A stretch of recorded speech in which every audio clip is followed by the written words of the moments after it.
வஞ்சி மகளாக்கி வைத்தாள் கோயில் மணி தீபம் என்று பிள்ளையொன்று ஈன்றெடுத்தாள். மனையாளின் சுமையாவும் தாங்கிடுவாள். அவள் கணநேரம் பிரிந்தாலும் ஏங்கிடுவாள்.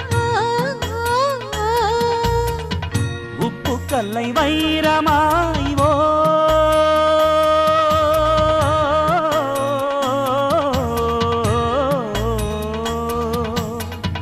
உப்பு கல்லை வைரமாய் செப்பு சிலை மாற்றினாள்.